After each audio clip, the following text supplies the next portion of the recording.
मैं शशि सिडाना स्वागत करता हूं आपका आपके अपने YouTube channel chemistry and GK Shashi Sidana पर। स्टूडेंट्स, तो आज जो टॉपिक हम डिस्कस कर रहे हैं ह्यूमन एक्सक्रीटरी सिस्टम, मानव उत्सर्जन तंत्र। मानव उत्सर्जन तंत्र। अब मानव उत्सर्जन तंत्र का जो सबसे मुख्य अंग है वो है वृक्क। वृक्क यानी किडनी।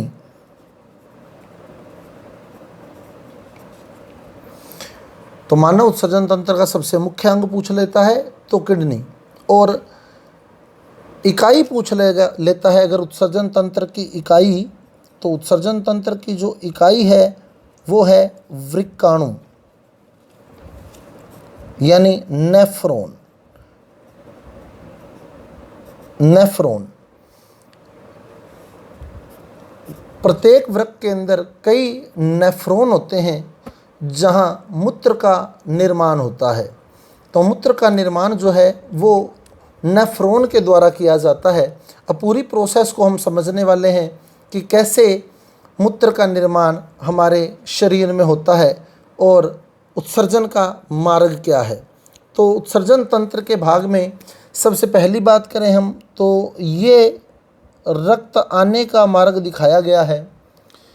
तो ये जो है ऑक्सीजन युक्त रक्त, तो रेड कलर का मैंने दिखाया है। पहले हम हृदय वाला टॉपिक पढ़ चुके हैं, तो वहाँ पूरा प्रोसेस आपको बताया हुआ है कि महाधमनी ऑक्सीजन युक्त रक्त को शरीर के विभिन्न भागों तक पहुंचाती है। तो ये महाधमनी की ही एक शाखा है वृक्कीय धमनी।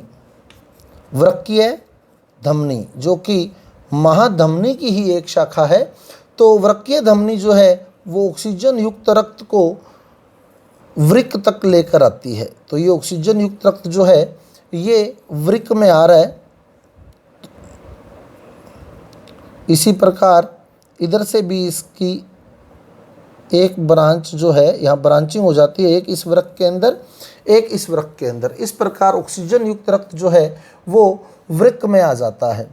अब वृक्क में एंटर हो गया क्या? ऑक्सीजन युक्त रक्त। इस ऑक्सीजन युक्त रक्त में नाइट्रोजनी अपशिष्ट पदार्थ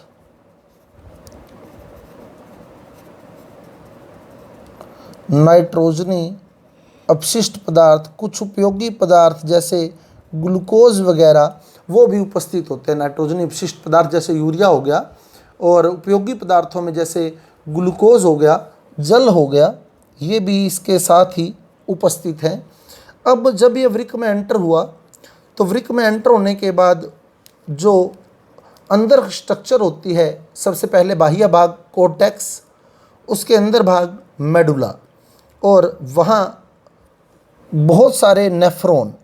नेफ्रॉन की स्ट्रक्चर क्या है देखें तो नेफ्रॉन में अर्धचंद्राकार प्याले नुमा एक आकृति, सबसे पहले अर्धचंद्राकार प्याले नुमा एक आकृति जिसे हम बोमेन संपुट के नाम से जानते हैं। ये अर्धचंद्राकार प्याले नुमा आकृति जिसे हम बोमेन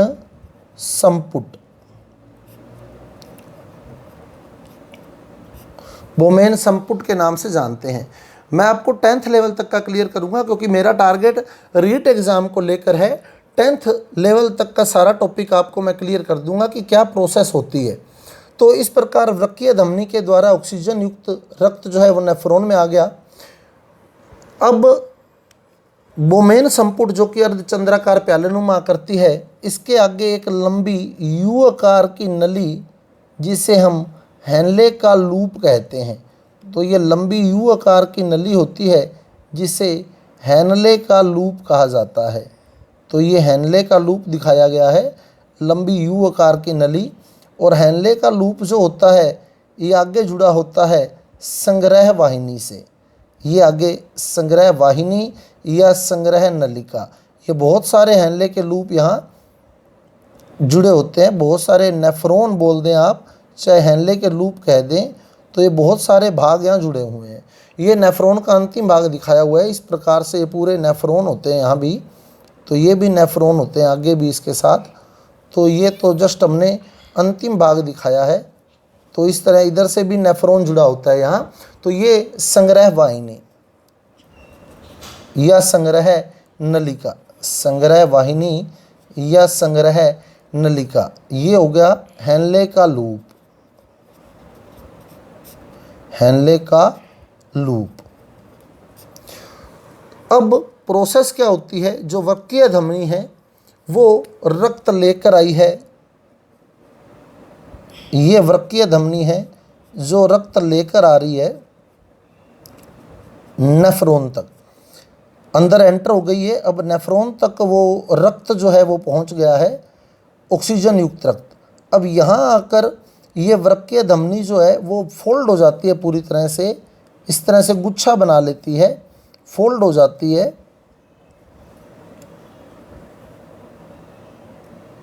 यहाँ फोल्डिंग आ जाती है इसके अंदर और पूरी तरह से यहाँ घुमाव इसके अंदर उत्पन्न हो जाते हैं।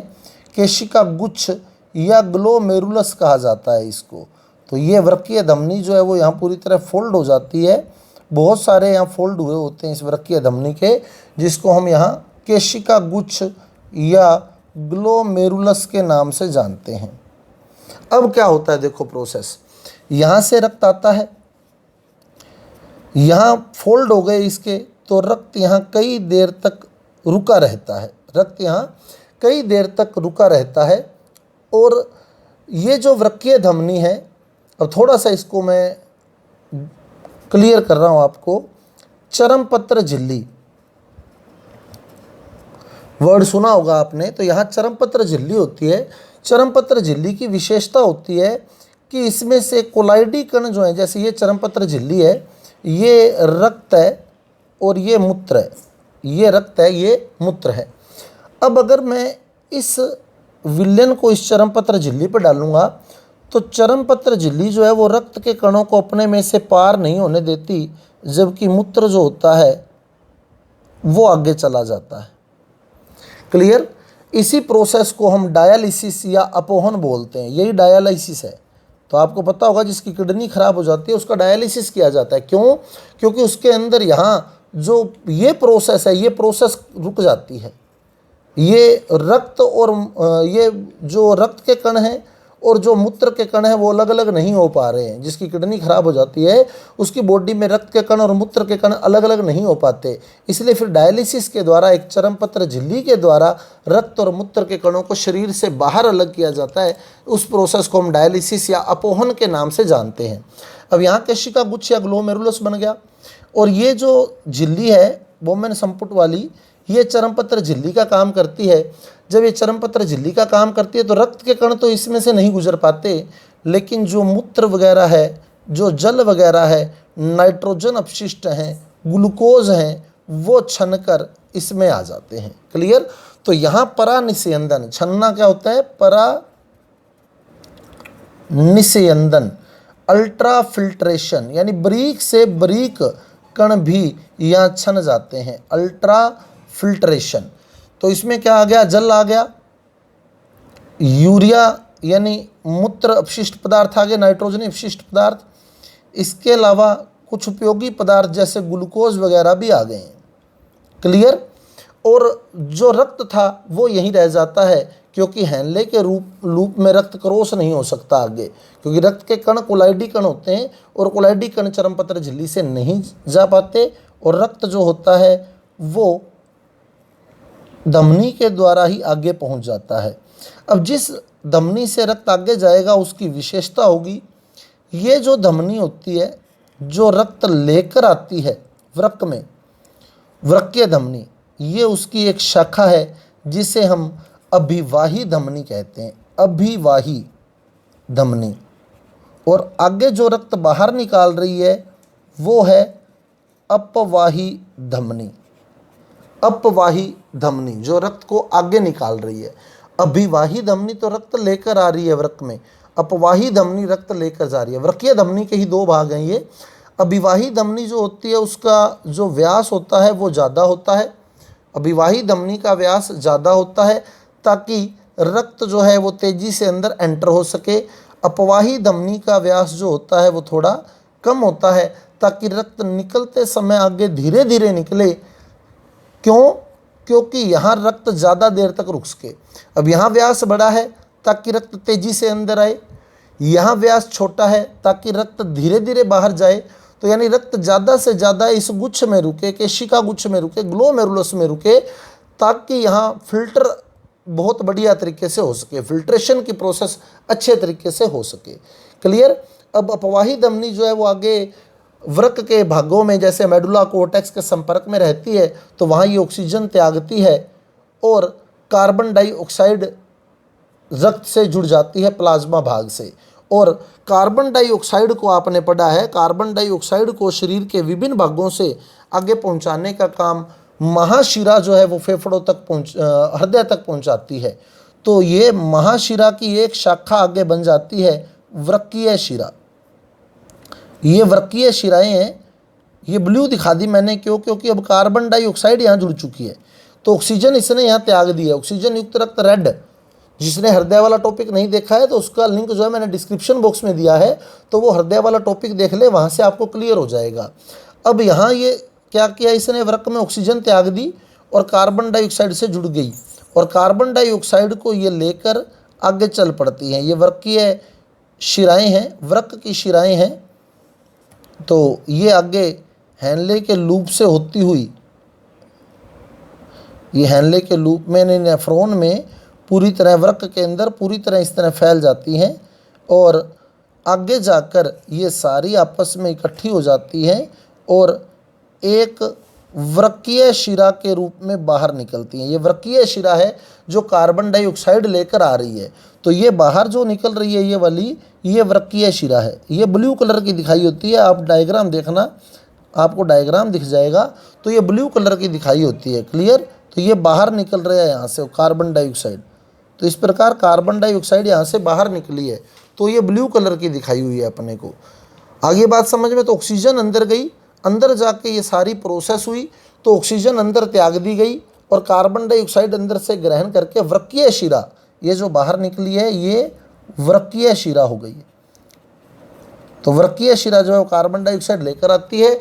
अब शरीर की बहुत सारी शिराएं आगे जाकर महाशिरा बन जाती हैं, और महाशिरा जो होती है फिर दाएं आलिंद में रक्त डालती है, कार्बन डाइऑक्साइड युक्त रक्त। तो वो पूरी प्रोसेस मैंने हृदय वाले टॉपिक में आपको क्लियर की थी। तो जिन्होंने हृदय वाला टॉपिक नहीं देखा है वो कृपया हृदय वाला टॉपिक देख ले, ताकि उसको ये सारा प्रोसेस समझ आ सके कि रेड और ब्लू का क्या सिस्टम है।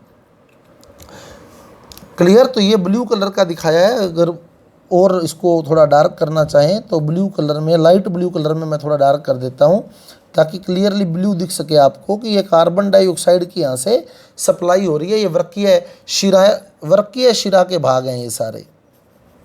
महाशिरा बहुत सारी शिराओं से मिलकर बनती है, उसी महाशिरा का ये एक भाग है वृक्कीय शिरा। तो इस प्रकार कार्बन डाइऑक्साइड युक्त रक्त जाता तो ऑक्सीजन युक्त रक्त है अंदर, लेकिन बाहर जब आता है तो कार्बन डाइऑक्साइड युक्त रक्त आता है। आगे बात समझ में? अब प्रोसेस क्या होगा देखो, इसके अंदर जो एंटर हुआ हैनले के लूप में, उसमें ग्लूकोज है, नाइट्रोजनी अपशिष्ट पदार्थ जैसे यूरिया है और जल है। अब हैनले के लूप में जल का अवशोषण हो जाता है, अधिकांश जल का अवशोषण हो जाता है, ताकि मूत्र में जल की ज़्यादा क्षति न हो, मूत्र में जल की ज़्यादा क्षति न हो। और ग्लूकोज जो कि एक उपयोगी पदार्थ है, उसका भी यहाँ अवशोषण हो जाता है हैनले के लूप में ही। वैसे तो आंत में भी अवशोषण होता है ग्लूकोज का, लेकिन अगर कुछ भाग यहाँ पहुँच जाता है तो उसका भी अवशोषण जो है वो हैनले के लूप में हो जाता है। तो हैनले के लूप में उपयोगी पदार्थों का अवशोषण हो जाता है। अब बहुत कम मात्रा में जल, अब ब्लैक कलर दिखा रहा हूँ जो वेस्टेज है, बहुत कम मात्रा में जल और नाइट्रोजनी अपशिष्ट पदार्थ जो हैं वो हैनले के लूप से होते हुए संग्रह वाहिनी में आ जाते हैं। इधर से भी यही मूत्र है, क्लियर, यही अपशिष्ट ही मूत्र है। इधर से भी हैनले के लूप से होते हुए ये मूत्र यहाँ पहुँच जाएगा, इधर से भी, इधर से भी। तो ये मूत्र जो है इस प्रकार संग्रह वाहिनी में आ जाता है। अब संग्रह वाहिनी आगे खुलती है मूत्र नलिका में या मूत्र वाहिनी में, यूरेटर में। संग्रह वाहिनी आगे खुलती है किसमें? मूत्रवाहिनी में, यूरेटर में, ये यूरेटर है, पेल्विस से निकलती है, वो कोर्टेक्स वृक्क के अंदर की संरचना है, वो वृक्क की संरचना हम नहीं पढ़ रहे हैं। मानव उत्सर्जन तंत्र में मूत्र का निर्माण कैसे होता है 10th लेवल तक की बात हम कर रहे हैं। तो ये यूरेटर में आ गया मूत्र, क्लियर। मूत्रवाहिनी में, तो मूत्रवाहिनी में मूत्र किसने डाला? संग्रह वाहिनी ने। संग्रह वाहिनी में मूत्र कहाँ से आया? हैनले के लूप से।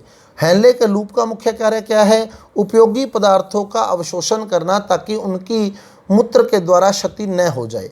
और अब आपको ध्यान होगा, अगर किडनी डैमेज होने लग जाती है तो ग्लूकोज का अवशोषण जो है वो ये हैनले का लूप नहीं कर पाता, तो ग्लूकोज की क्षति भी मूत्र से होती है। या रक्त में अगर ग्लूकोज बहुत ज़्यादा बढ़ जाए तो हैनले का लूप उतनी ग्लूकोज का अवशोषण नहीं कर पाता, जिससे ग्लूकोज जो है वो रक्त के मूत्र के माध्यम से बॉडी से बाहर निकलती है।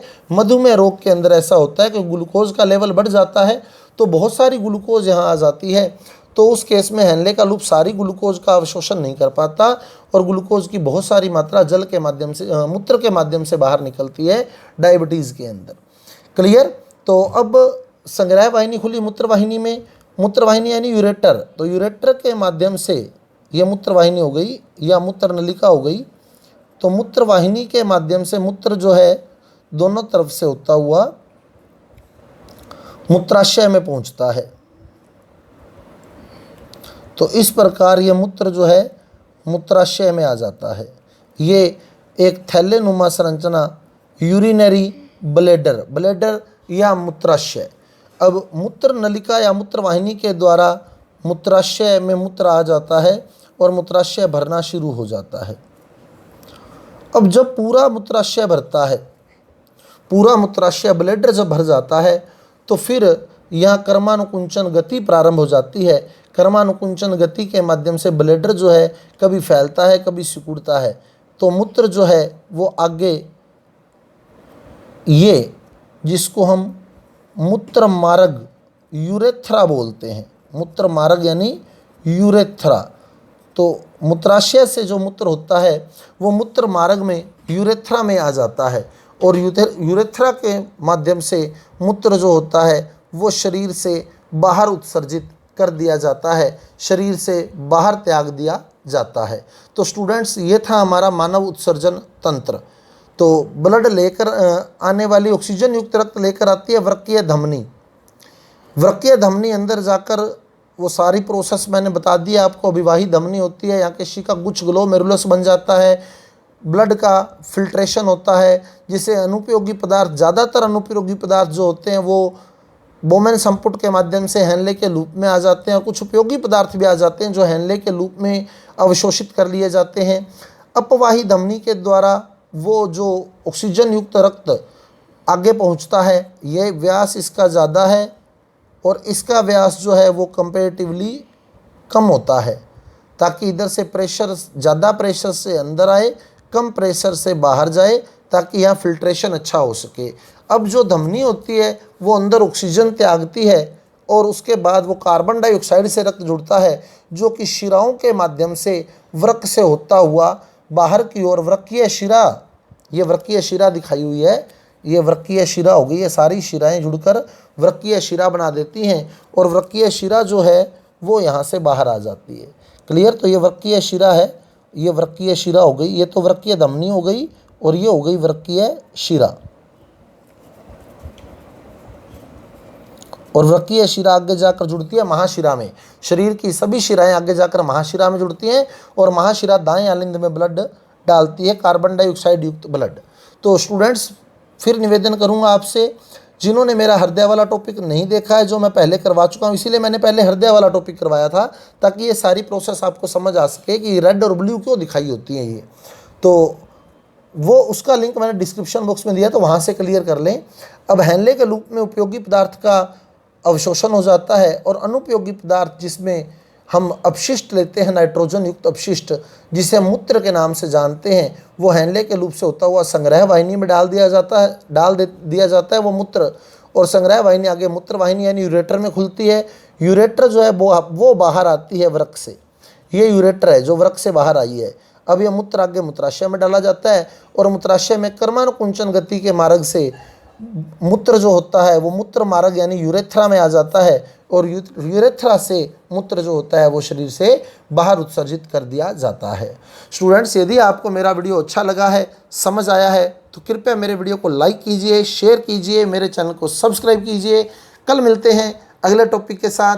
धन्यवाद।